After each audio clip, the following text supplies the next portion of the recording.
News, सच जरूरी है। दर्शकों नमस्कार, मैं श्रद्धा तिवारी और आप देख रहे हैं MNS न्यूज टीवी। तो आइए देखते हैं आज की खास खबर। एक नजर डालते हैं आज की हेडलाइंस की ओर। दिल्ली लक्ष्मी नगर के मल्टी स्पेशलिटी हॉस्पिटल में लगी आग। पर्यावरण को लेकर राजनीतिक सोच से आगे बढ़े विकसित देश। किसानों पर CM मान के बयान से गरमाई सियासत। तो आइए देखते हैं खबरें विस्तार से। दिल्ली लक्ष्मी नगर के मल्टी स्पेशलिटी हॉस्पिटल में लगी आग।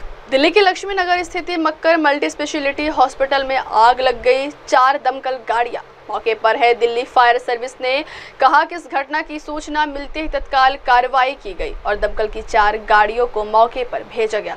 अब तक मिली जानकारी के मुताबिक फायर ब्रिगेड के कर्मचारियों द्वारा हॉस्पिटल में आग पर काबू पा लिया है। फायर ऑफिसर दीपक हुड्डा ने कहा कि हमें एक हॉस्पिटल में आग लगने की सूचना मिली। आग ग्राउंड फ्लोर पर लगी थी और उसे बुझा दिया गया है।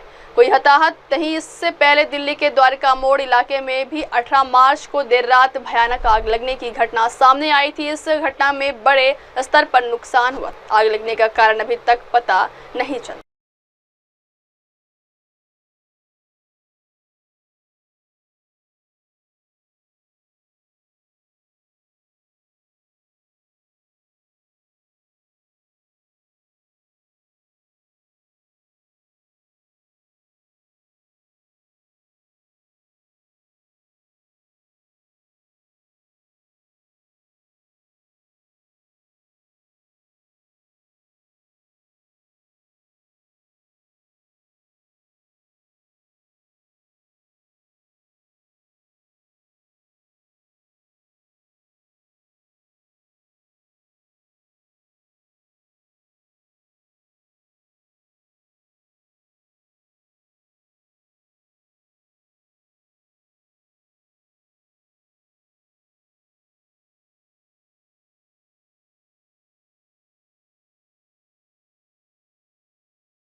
अगली खबर। पर्यावरण को लेकर राजनीतिक सोच से आगे बढ़े विकसित देश।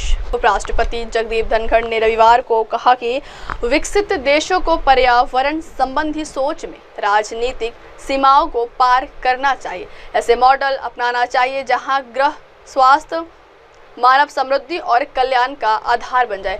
रविवार को नई दिल्ली के विज्ञान भवन में पर्यावरण पर राष्ट्रीय सम्मेलन 2025 के समापन सत्र को संबोधित करते हुए ये बातें कही। उपराष्ट्रपति धनखड़ ने कहा कि सस्टेनेबिलिटी वैश्विक चर्चा का विषय बनने से बहुत पहले भारत ने सदियों तक इसे जिया है, जहां हर बरगद का पेड़ एक मंदिर था, हर नदी एक देवी थी और एक सभ्यता में सबसे अच्छी अवधारणा धर्मनिरपेक्षता की पूजा करती थी। हमारा वैदिक साहित्य धरती माता के पोषण और मनुष्य और प्रकृति के बीच सामंजस्य को बढ़ावा देने के लिए सोने की खान है। 1984 की भोपाल गैस त्रासदी को याद करते हुए उपराष्ट्रपति धनखड़ ने कहा कि 1984 में भोपाल गैस त्रासदी का सबक अभी भी नहीं सीखा गया है। यूनियन कार्बाइड रिसाव का रिसाव एक बड़ी पर्यावरणीय लापरवाही थी। 4 दशक बाद भी परिवार पीढ़ी दर पीढ़ी आनुवांशिक विकारों और भूजल प्रदूषण से पीड़ित है। उपराष्ट्रपति जगदीप धनखड़ ने रविवार को कहा कि विकसित देशों को पर्यावरण संबंधी सोच में राजनीतिक सीमाओं को पार करना चाहिए। ऐसे मॉडल अपनाना चाहिए जहां गृह, स्वास्थ्य, मानव समृद्धि और कल्याण का आधार बन जाए। रविवार को नई दिल्ली के विज्ञान भवन में पर्यावरण पर राष्ट्रीय सम्मेलन 2025 के समापन सत्र को संबोधित करते हुए ये बातें कही। उपराष्ट्रपति धनखड़ ने कहा कि सस्टेनेबिलिटी वैश्विक चर्चा का विषय बनने से बहुत पहले भारत ने सदियों तक इसे जिया है, जहां हर बरगद का पेड़ एक मंदिर था, हर नदी एक देवी थी और एक सभ्यता में सबसे अच्छी अवधारणा धर्मनिरपेक्षता की पूजा करती थी। हमारा वैदिक साहित्य धरती माता के पोषण और मनुष्य और प्रकृति के बीच सामंजस्य को बढ़ावा देने के लिए सोने की खान है। 1984 की भोपाल गैस त्रासदी को याद करते हुए उपराष्ट्रपति धनखड़ ने कहा कि 1984 में भोपाल गैस त्रासदी का सबक अभी भी नहीं सीखा गया है। यूनियन कार्बाइड रिसाव का रिसाव एक बड़ी पर्यावरणीय लापरवाही थी। 4 दशक बाद भी परिवार पीढ़ी दर पीढ़ी आनुवांशिक विकारों और भूजल प्रदूषण से पीड़ित है। The way I look, Chairman Srivastava, to NGT and for nurturing G for green and T for tomorrow. NGT for me is nurturing green for tomorrow. Friends, this is not just wordplay. It is vision of an institution that connects law, science and ethics to transform our relationship with nature. Let us draw from our Vedic roots, build cutting edge tools and uphold climate justice with unwavering resolve.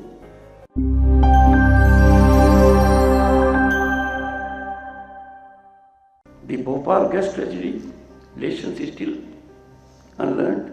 The Union Carbide leakage of 1984. I think, if I'm not wrong, it was in 2015 that Justice Srivastava, the judge of the Madhya Pradesh High Court, dealt with, as a commissioner, what compensation would be given. It was mega environmental negligence.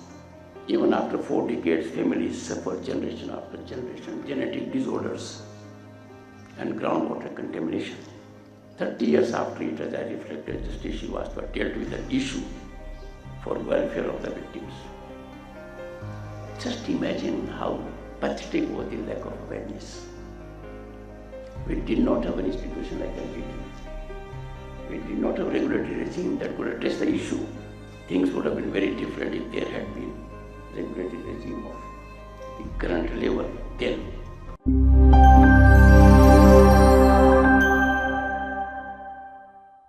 अगली खबर, किसानों पर CM मान के बयान से गरमाई सियासत। भारतवर्ष के WITT कॉन्क्लेव में मुख्यमंत्री भगवंत मान के दिए बयानों से पंजाब की सियासत गरमा गई है। सोशल मीडिया प्लेटफॉर्म एक्स पर पंजाब विधानसभा में कांग्रेस के नेता विपक्ष प्रताप सिंह बाजवा ने वीडियो पोस्ट करके सीएम मान पर जमकर निशाना साधा।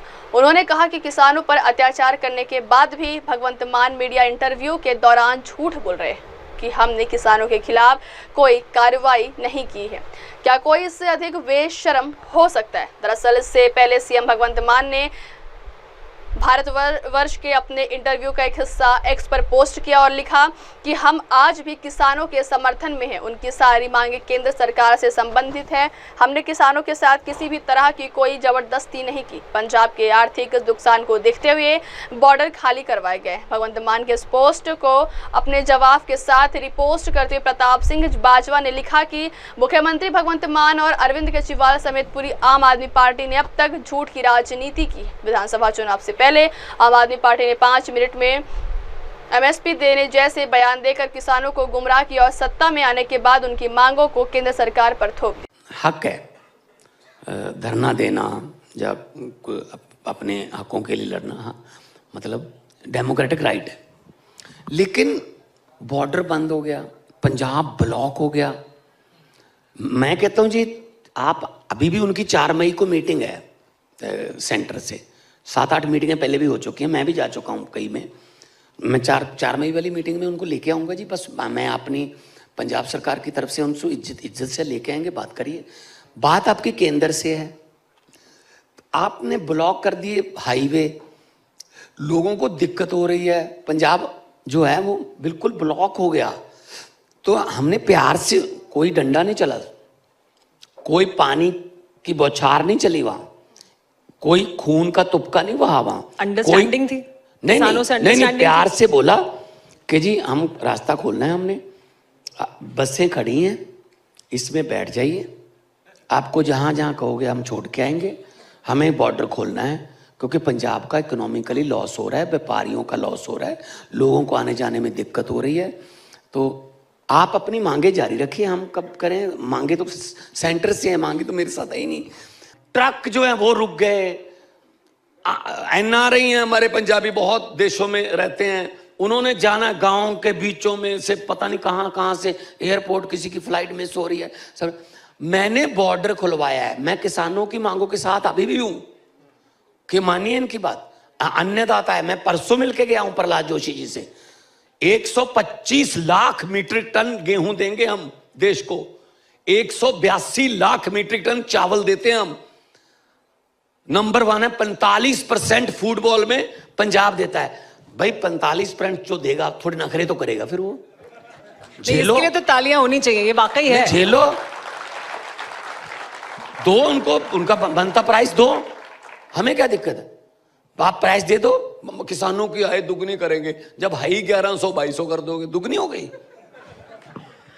किसानों की आय दुगनी करेंगे, ये करेंगे, 15 लाख आ जाएगा, ये आ जाएगा, वो, ये जुमले चल रहे हैं। मैंने तो पार्लियामेंट में बोल दिया था जी, मैंने कहा जी 15 लाख की रकम लिखता हूं तो कलम रुक जाती है, काले धन के बारे में सोचता हूं तो स्याही सूख जाती है, हर बात ही जुमला निकली।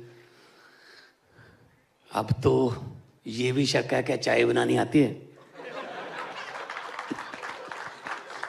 अब वक्त हो चला दर्शकों ब्रेक का। ब्रेक से लौटने के बाद देखिएगा देश और दुनिया की तमाम बड़ी खबरें। बने रहिए MNS न्यूज़ टीवी पर। नमस्कार। हाय हेलो नमस्कार, मैं हूं पंकज विष्णु और आप देख रहे हैं MNS न्यूज़। आप देख रहे हैं MNS न्यूज़, सच जरूरी